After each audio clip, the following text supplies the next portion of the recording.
Soccer Summer Transfer Preview, Arsenal, Liverpool and many more. The January transfer window has officially closed and we're sifting through the deals and dollars to assess what every club managed to accomplish in the winter. However, this just brings us all one step closer to the summer window, which runs from July 1st to August 29th, which is when teams will make bolder moves and a slew of high-profile free agents could potentially hit the market.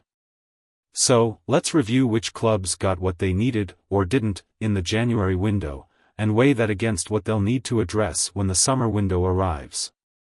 After all, the time to look ahead to the next slate of moves is now for the top clubs throughout Europe. Liverpool. Arrivals: F.W. Kyde Gordon, Norwich City, loan ended. Notable departures: M.F. Stefan Bajcetic, Las Palmas, loan, D.F. Calvin Ramsey, Kilmarnock, loan. How well did Liverpool meet their transfer needs in January? If any club could afford not to bolster their squad in the transfer market this month, it's Liverpool.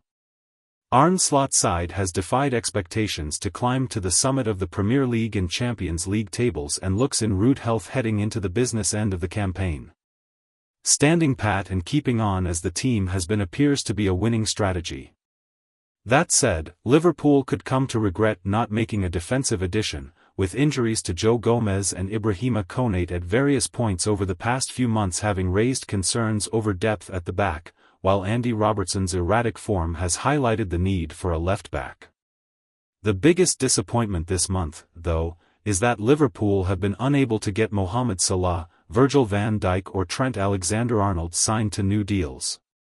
There remains an expectation that Salah and Van Dijk, at least, will commit their futures to Anfield, but the longer these sagas go on, the more unlikely that becomes.